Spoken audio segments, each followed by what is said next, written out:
Hello friends, I hope you all are doing well. So today we are going to discuss about yet another lecture on the gravitational physics, which is a continuation of the last lecture. I hope you might have seen the last lecture. So today we are going to continue with the Newton's law of gravitation. तो चलिए Newton's law of gravitation को हम study करते हैं. तो last time की जो story थी जो मैंने आपको बताई थी about historical development historicity of the gravitational physics, तो उसी को कंटिन्यू करते हुए हमने फिर केपलर्स लॉज को स्टडी किया था. तो केपलर्स लॉ के बाद अब हम देखेंगे कि यूनिवर्सल लॉ ऑफ ग्रेविटेशन क्या है. तो केपलर्स लॉ में एक चीज मैं बताना तो बोल नहीं गया था, but still you have to remember that particular equation which is usually used in the Kepler's law. तो उस इक्वेशन को हम किस तरीके से लिखते हैं, तो टी स्क्वायर होता है बराबर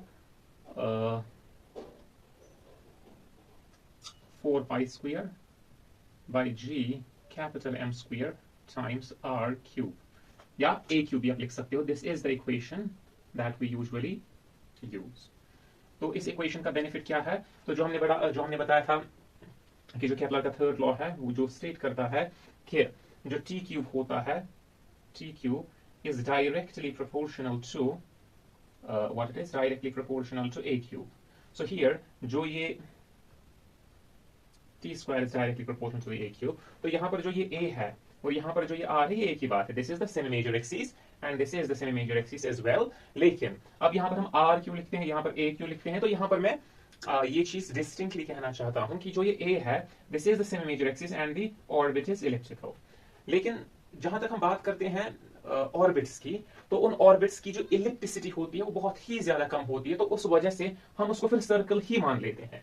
होते तो इलिप्स है बट इलेक्ट्रिसिटी बहुत कम होने की वजह से हम अप्रोक्सीमेट करते हैं उसको एक सर्क्यूलर ऑर्बिट से, और ये आर इसी वजह से हम फिर सेमी मेजर एक्सिस को आर से रिप्लेस करते हैं, जो फिर उस रेडियस का उस सर्कल का रेडियस कहलाता है. लेकिन इन ट्रूएस्ट ऑफ द सेंस ये आर भी सेमी मेजर एक्सिस ही होगा. तो इस इक्वेशन को आप याद रखोगे. अब ये इक्वेशन इंपॉर्टेंट क्यों है, ये इक्वेशन इसलिए इंपॉर्टेंट है कि अगर हमें पता है, तो इस इक्वेशन को थोड़ा मैं एक्सप्लेन करता हूं. अब मैं Kepler's third law of planetary motion को ही थोड़ा एक्सप्लेन कर रहा हूं जो लास्ट टाइम मैंने नहीं किया था. सपोज ये मेरे पास ऑब्जेक्ट है, तो इसका मास कैपिटल एम है. तो इस ऑब्जेक्ट के इर्द गिर्द कोई दूसरा ऑब्जेक्ट घूम रहा है, चाहे वो इलिप्स में घूम रहा है, सर्कल में घूम रहा है, doesn't matter. So it is going around this particular object and ये जो ऑब्जेक्ट है, इस ऑब्जेक्ट का मास जो है इट इज स्मॉल एम. तो अगर ये ऑब्जेक्ट अपनी जर्नी पॉइंट पी पे स्टार्ट कर रहा है, तो ये इसको कितना समय लगेगा फिर से पॉइंट पी तक आने में, उस समय को हमने बोला है कि ये टाइम पीरियड होता है t. और ये जो ऑर्बिट है, चाहे ये इलिप्स हो चाहे ये सर्कल हो, इसका जो डिस्टेंस होगा, या अगर इलिप्स है तो सेमी मेजर एक्सिस, अगर सर्कल है तो रेडियस. तो यहां पर मैं r लूंगा. जो इस ऑर्बिट का रेडियस है या सेमी मेजर एक्सिस है वो r है. तो तब ये जो रिलेशन है, ये रिलेशन इस रेडियस और इस टाइम पीरियड को एक तो रिलेट करती है. ना सिर्फ वो चीज रिलेट हो रही है बल्कि ये इसकी मास को भी रिलेट कर रही है. तो जिस चीज के इर्द गिर्द कोई ऑब्जेक्ट घूम रहा है उसका मास और जो ऑर्बिट का रेडियस है और जो टाइम पीरियड है वो इस इक्वेशन के साथ जुड़े हुए होते हैं. अब इसका बेनिफिट ये है कि अगर किसी तरीके से आपको आर का वैल्यू पता चल गया और आपको टी का वैल्यू भी पता चल गया, तो आप कैलकुलेट कर सकते हो कि जिसके इर्द गिर्द ये घूम रहा है उसका मास क्या है. एग्जाम्पल के तौर पर देख लेते हैं. सपोज मुझे ये पता करना है कि अर्थ का मास कितना है.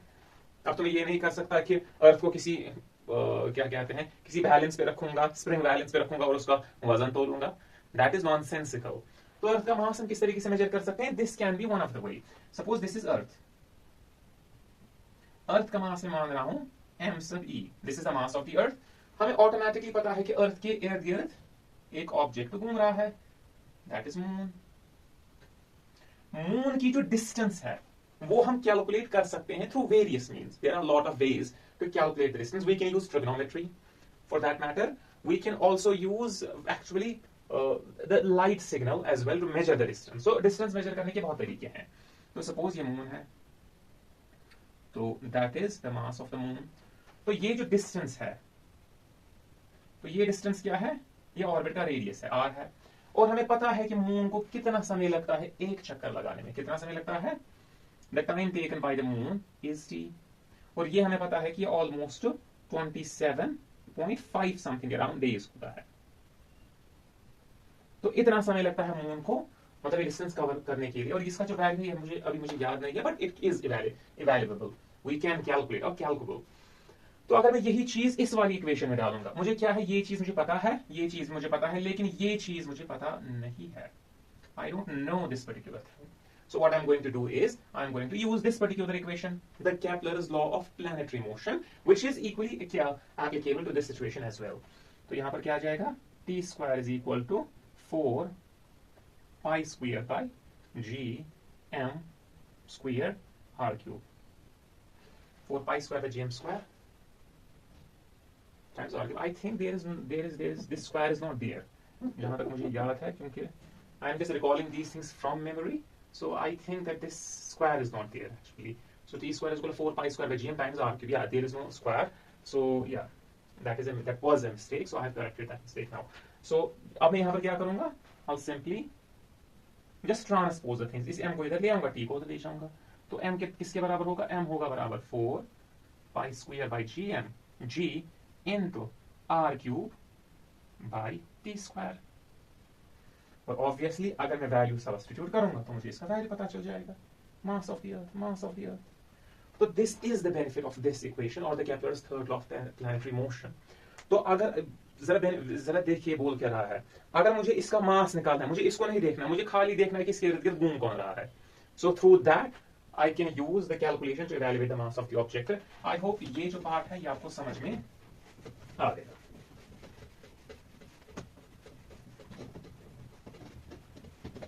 अब हम जो हमारा मेन टॉपिक है उसकी तरफ आते हैं। जो मेन टॉपिक हमारा है आज वो है यूनिवर्सल ऑफ ग्रेविटेशन। तो उसको मैं लिख लेता हूं,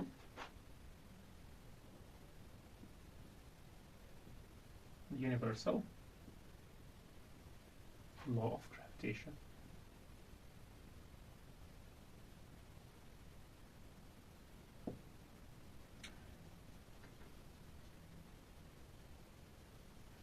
तो यूनिवर्सल ऑफ ग्रेविटेशन कौन किस तरीके से, आपको तो ये पता है कि यूनिवर्सल ऑफ ग्रेविटेशन होता क्या है, क्योंकि लास्ट टाइम मैंने आपको ये चीज थोड़ा बताया था। लेकिन क्वेश्चन ये नहीं है कि ये है क्या, क्वेश्चन है कि न्यूटन इस तक पहुंचा कैसे। दरअसल जो काम केपलर ने किया था, केपलर के लॉज के बेसिस पर ही या उनकी एनालिसिस करके ही न्यूटन ने डिड्यूस किया। हाँ, ये बात तो ट्रू है कि न्यूटन ने ग्रेविटेशनल फोर्स इंट्रोड्यूस किया, लेकिन वो ग्रेविटेशनल फोर्स का जो एक्सप्रेशन है वो है क्या, किस तरीके से काम करता है, डिस्टेंस या मास के साथ किस तरीके से वैरी करता है, वो चीजें इसने केपलर के जो लॉज है उनको एनालाइज करके कंस्ट्रक्ट किया।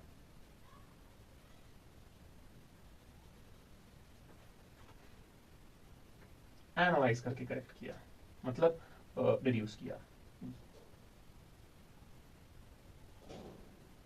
पहला रिडक्शन अब इस तरीके से देखते हैं, जो इलेक्ट्रिसिटी है वो हम फॉर टाइमिंग छोड़ देते हैं, क्योंकि दैट कैन बी, मतलब एक ऑर्बिट इलिप्टिकल शेप का है, so to some sense we can't use that as such. लेकिन जो दूसरा लॉ है, लॉ ऑफ एरियाज, तो वो लॉ आपको ये बताता है कि जो प्लैनेट होगा वो इक्वल इंटरवल्स ऑफ टाइम में इक्वल एरियाज स्वीप करता है। अगर आपको याद होगा कि जो एरियल वेलोसिटी होता है, एरियल वेलोसिटी होता है बराबर, एक सेकंड, इसको निकाल सकते हैं।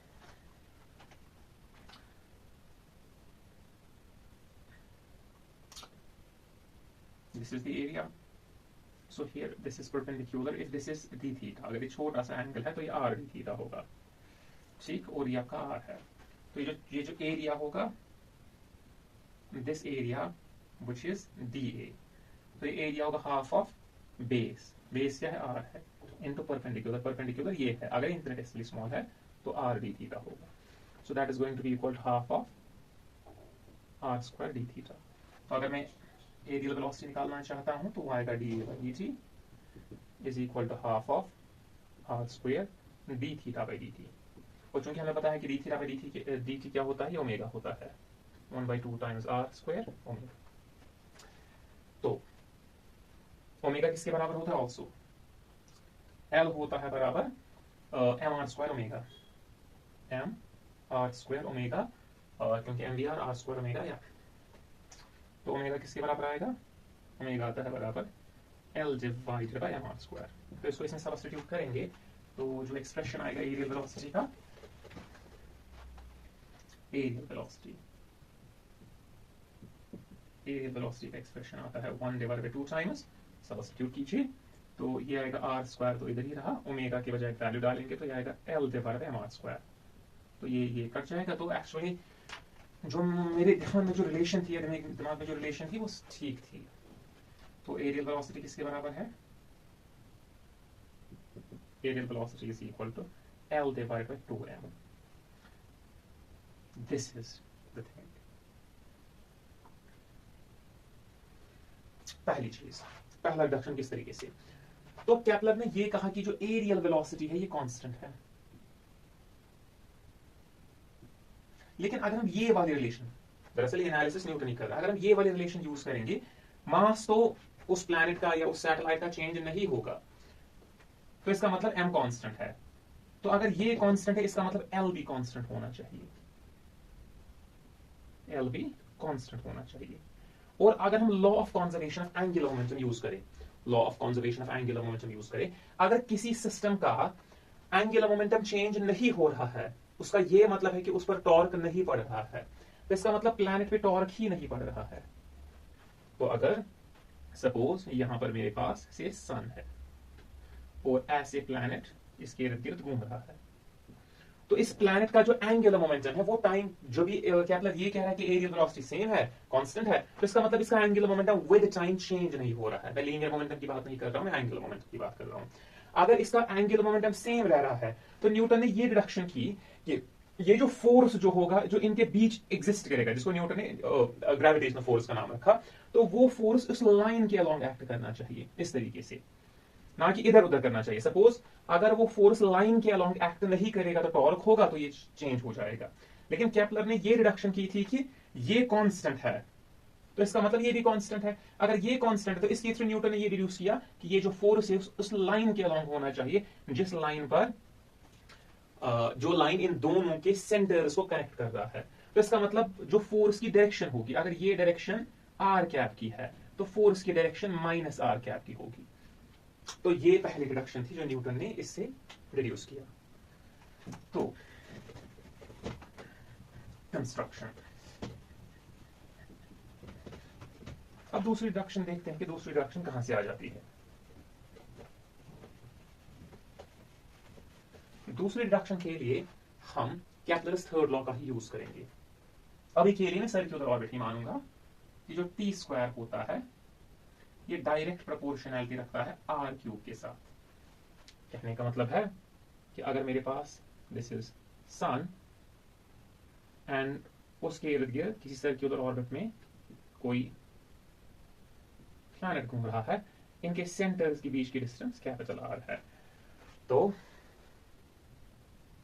जो टी स्क्वायर होगा कोई कांस्टेंट, सपोज कांस्टेंट को मैं के कहूंगा आर क्यूब, इस तरीके से ये रिलेशन होगी। लेकिन अगर इनके बीच में फोर्स एग्जिस्ट करता है या ग्रेविटेशनल फोर्स है, सपोज इनके बीच में ग्रेविटेशनल फोर्स एफ है और मुझे पता नहीं है कि ग्रेविटेशनल फोर्स की शक्ल कैसी है, लेकिन ये रिडक्शन मैं कर सकता हूं कि ग्रेविटेशनल फोर्स मास पे डिपेंड करता है, क्योंकि हम ये देखते हैं कि जितना मैसिव ऑब्जेक्ट होता है उतना ही वो ज्यादा ग्रेविटेशनल फोर्स, उतना ही ज्यादा उसका इन्फ्लुएंस है। अब ये रिडक्शन कैसे होती है, ये इस तरीके से समझ लीजिए, और ये ऑब्वियस, ये लॉजिकल रीजनिंग जो है, थिंकिंग मतलब रीजनिंग्स जो है, दीज आर सिंपल रीजनिंग्स, मतलब लॉजिकल डिडक्शंस जो है, these are simple logical deductions. किस तरीके से, पहले देखिए, जो अर्थ है, अर्थ का मास सन के मास के मुकाबले में कम है, तो अर्थ का इन्फ्लुएंस भी कम है। अर्थ खाली मून को इर्द गिर्द अब बांध रही है, लेकिन उसके बरक सन का मास बहुत ज्यादा है, तो सन ना ही अर्थ बल्कि बहुत सारे प्लैनेट्स को बंद किए हुए हैं। तो ये क्लियर इंडिकेशन है कि जितना ऑब्जेक्ट का मास ज्यादा है उतना ही उसका ग्रेविटेशनल फोर्स, उतना ही ज्यादा वो ग्रेविटेशनल फोर्स एक्सर्ट करता है, और जितना मास कम है उतना ही कम ग्रेविटेशनल फोर्स वो एक्सर्ट करता है। तो सपोज अगर F इनके बीच में फोर्स है, तो मैं ये डिड्यूस करूंगा कि इसको कितना टाइम लगेगा मतलब मोशन को कंप्लीट कवर करने के लिए। तो अगर ये F इसको बांधे हुए है, तो ये F तो इसको नेसेसरी सेंट्रीपिटल फोर्स दे रहा है जिसकी वजह से ये घूम रहा है। अगर इस प्लैनेट का मास सपोज m है और सन का मास कैपिटल M है, तो मैं ये कहूंगा कि ये जो प्लैनेट है जो घूम रहा है सन के इर्द गिर्द, इस पर जो फोर्स होगा वो होगा बराबर M V square by capital R. ये जो एक्सप्रेशन है, क्या एक्सप्रेशन है, ये हमारा होता है सेंट्रीपिटल एक्सेलरेशन, सेंट्रीपिटल फोर्स का एक्सप्रेशन, क्योंकि ये सन ही सेंट्रीपिटल फोर्स प्रोवाइड कर रहा है प्लैनेट को घूमने के लिए। और यहां से भी हमें ऑब्वियसली पता चल रहा है कि डायरेक्ट प्रोपोर्शनली रख रहा है एम पर। तो एफ, अगर हम v का वैल्यू डालेंगे, v का वैल्यू अगर हम डालेंगे तो v का वैल्यू होता है बराबर in terms of omega, v होता है r ओमेगा के बराबर। तो ये होगा बराबर r square omega square divide by r, which implies जो f किसके बराबर होगा, तो ये r एक r कट गया, तो ये mr ओमेगा स्क्वायर होगा, mr ओमेगा स्क्वायर। लेकिन बात, तो यहां पर मैं इसको लिख लेता हूं।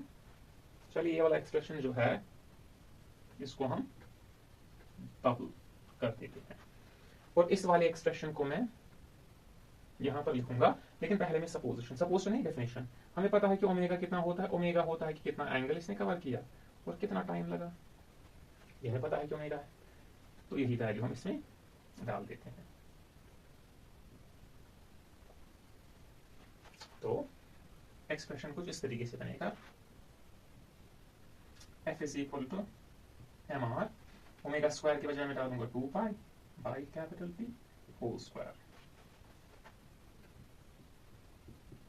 तो f आएगा बराबर M R into 4 pi square divided by T square, इस तरीके से।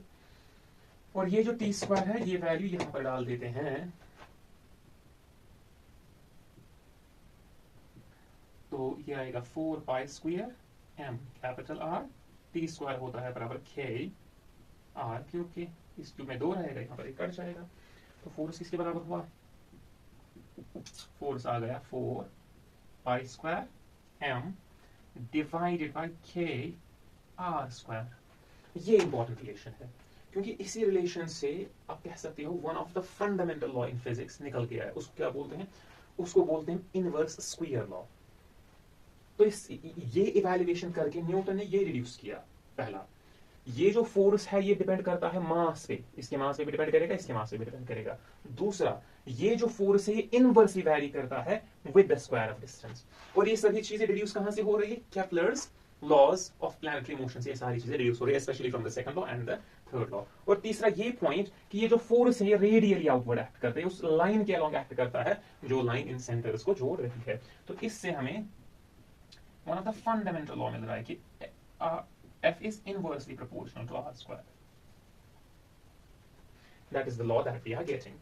और इसी को फिर न्यूटन ने जनरलाइज किया, यही चीज उसने हर जगह देखी।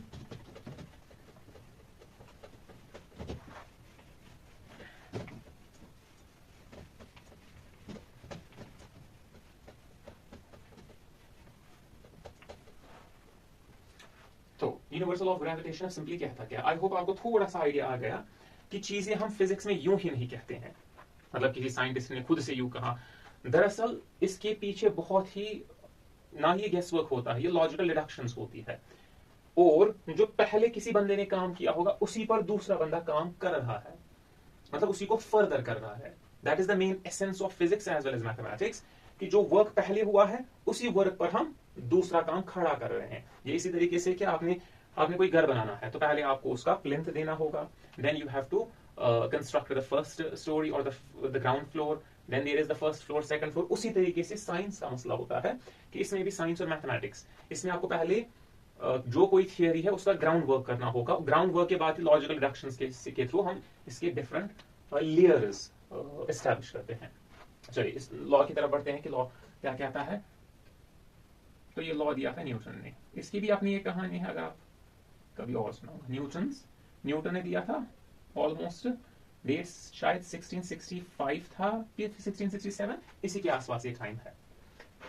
तो स्टोरी ये इस तरीके से है, मतलब ये जो है it itself has a story कुछ इस तरीके से है कि न्यूटन शायद where was Newton, I think Cambridge, मुझे एग्जैक्टली याद नहीं है कि न्यूटन कहां पर पढ़ रहा था।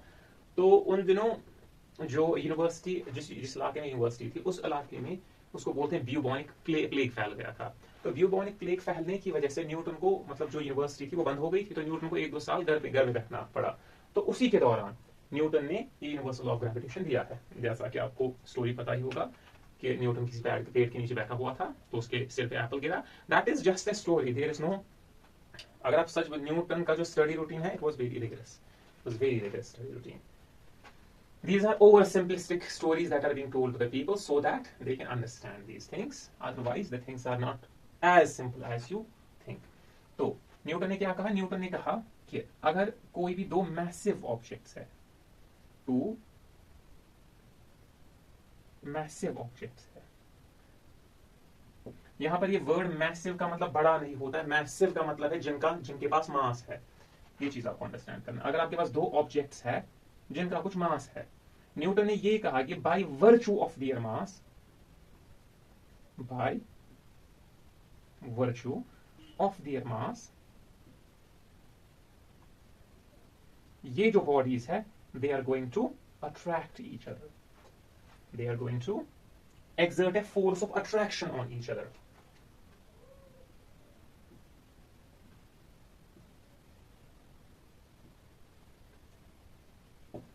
जिस फोर्स ऑफ अट्रैक्शन को हम ग्रेविटेशन फोर्स कहते हैं। ये तो था इसका पहला स्टेटमेंट। न्यूटन ने क्या कहा कि यूनिवर्स में अगर कोई भी दो मैसिव ऑब्जेक्ट्स है तो मास के बदौलत वो ऑब्जेक्ट्स एक दूसरे को अट्रैक्ट करेंगे। ये तो था इसका पहला पार्ट। दूसरा पार्ट क्या था? दूसरा पार्ट है कि ये जो फोर्स ऑफ अट्रैक्शन है ये डायरेक्ट प्रोपोर्शनैलिटी रखता है। ये force of attraction directly proportional होता है। प्रोपोर्शनल होता है किसको? पहला, प्रोडक्ट ऑफ मासेस को।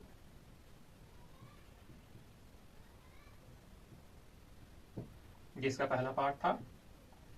और दूसरा, यही force of attraction inversely proportional होता है।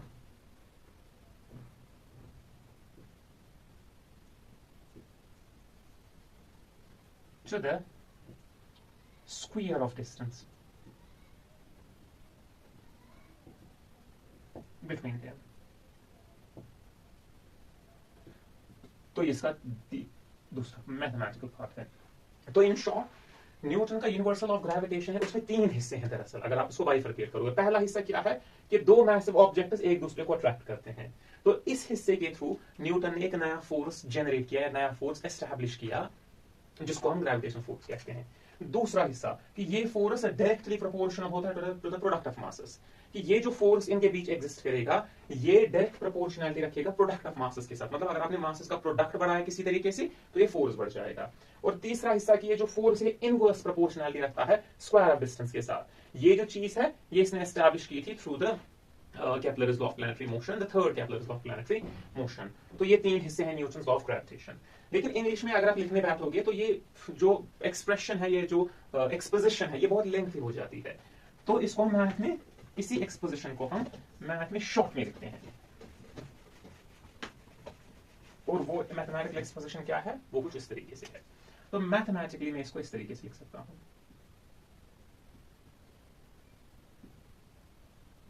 मैथमेटिकली इसकी फॉर्म क्या आएगी?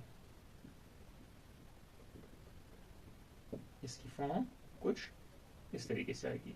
पहला क्या है कि ये जो फोर्स है ये डायरेक्टली प्रोपोर्शनल है to the product of masses. Suppose masses मेरे m1 m2 है। यहां पर बना भी लेता हूं कि आपके पास एक मास है, इसका मास m1 है, और दूसरा ऑब्जेक्ट है, इसका मास m2 है। ये इसका सेंटर है, ये इसका सेंटर है। इनके सेंटर्स को ज्वाइन कर रही है एक लकीर, और वो डिस्टेंस क्या है? r। चलिए इसको स्मॉल r भी लिखते हैं, स्मॉल r है ये। तो न्यूटन ने कहा कि ये इसको अपनी तरफ खींचेगा फोर्स F के साथ, और ये इसको अपनी तरफ खींचेगा उसी फोर्स F के साथ। तो न्यूटन के मुताबिक ये जो फोर्स ऑफ अट्रैक्शन है ये डायरेक्टली प्रोपोर्शनल है to the product of masses, पहला पॉइंट। और दूसरा पॉइंट, ये जो फोर्स ऑफ अट्रैक्शन है इनवर्सली प्रोपोर्शनल है to the square of distance between them, इसका दूसरा पॉइंट है। अगर ये प्रोडक्ट को प्रोपोर्शनल है, स्क्वायर को इनवर्सली प्रोपोर्शनल है, तो ये इनके प्रोडक्ट को भी प्रोपोर्शनल होगा। ये चीज याद रखनी है कि अगर कोई क्वांटिटी ए क्वांटिटी बी को प्रोपोर्शनल है, वही क्वांटिटी ए क्वांटिटी सी को प्रोपोर्शनल है, तो आप ये डिड्यूस कर सकते हो कि क्वांटिटी उनके प्रोडक्ट को प्रोपोर्शनल होती है। That can be the deduction that you can make. तो वही चीज हमने इन दो को कंबाइन किया। तो कॉम्बिनेशन के तहत मैंने ये कहा कि जो फोर्स है ये डायरेक्टली प्रोपोर्शनल होता है m1 m2 divide by r square, इसको डायरेक्टली प्रोपोर्शनल होगा। तो साइन ऑफ प्रोपोर्शनलिटी हटाएंगे f, तो ये आएगा g m1 m2 divide by r square.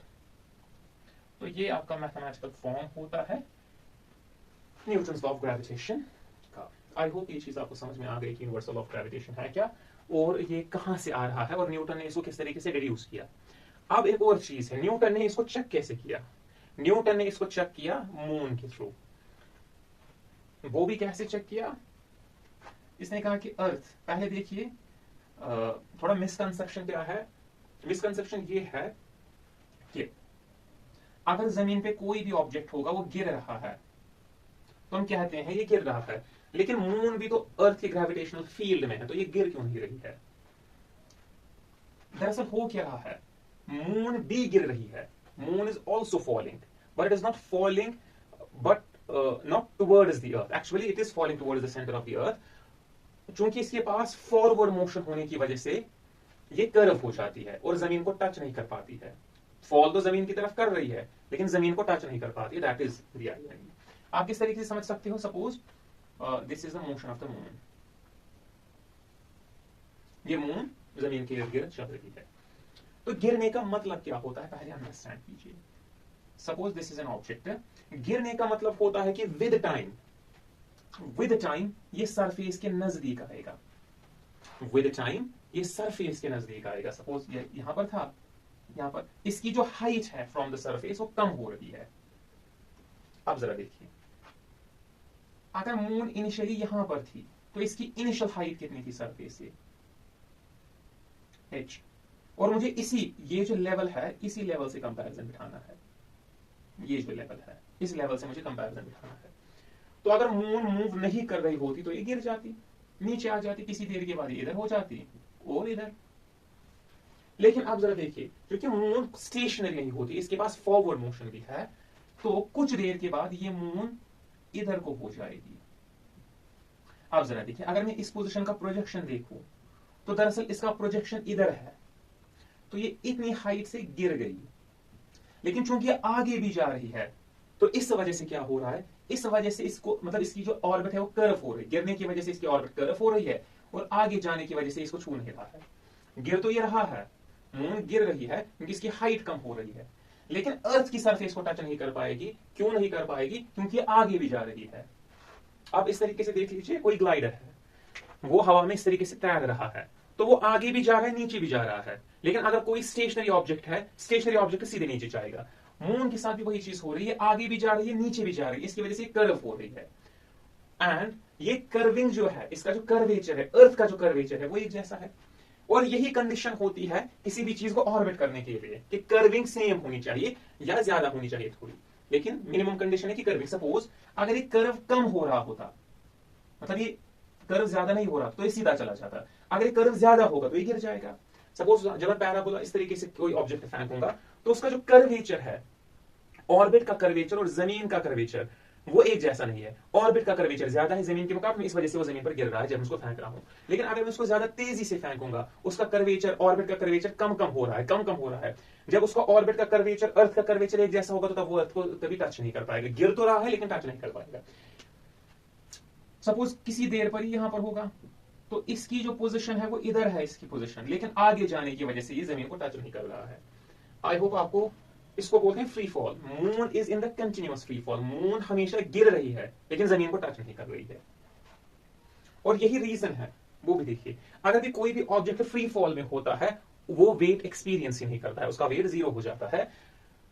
तो मून पे क्या होगा, अर्थ की वजह से मून पर कोई भी वेट नहीं आएगा, लेकिन मून पर जो ऑब्जेक्ट होगा उसका जो वेट होगा वो होगा due to the force of attraction of the moon, not because of the earth, क्योंकि अर्थ उसको इन्फ्लुएंस नहीं करेगा।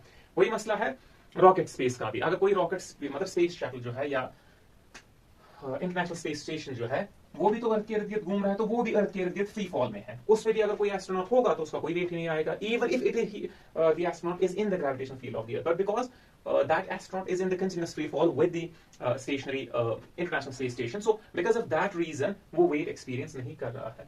अब मैं दरअसल एक्सप्लेन आपको करना क्या चाहता था कि न्यूटन ने इस चीज को, इस फॉर्मूला को चेक कैसे किया।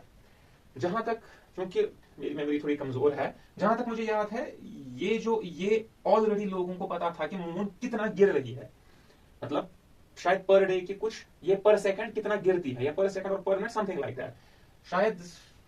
शायद मैं बोल रहा, मैं फिर से श्योर नहीं उस नंबर पे, शायद 16 फीट था।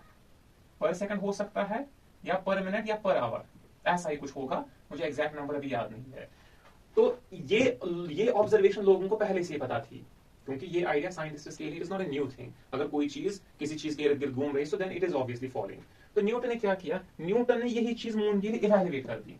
उसने ये किया कि अगर मैं मून का मास डालूंगा, मून का अर्थ का मास डालूंगा, रेडियस डालूंगा, तो मैं कैलकुलेट कर सकता हूं कि ये गिर कितने रेट से रहा है। वो थोड़ा मैथमेटिक्स थोड़ा इसी तरह कॉम्प्लिकेटेड होगा। तो जो इसने रिजल्ट वहां से गैदर आउट किया, जो उसको मिला थ्रू द टीडीएस कैलकुलेशन, वो इतना ही था जितना ऑब्जर्वेशंस में निकला था। तो इस तरीके से न्यूटन ने इस लॉ को कंफर्म किया कि ये लॉ एक्चुअली वर्क करता है। चलिए, आज मुझे लगता है इतना काफी है। आई होप आज का लेक्चर आपको अच्छा लगा होगा। अगर अच्छा लगा है तो please like, share and subscribe, and take care, and या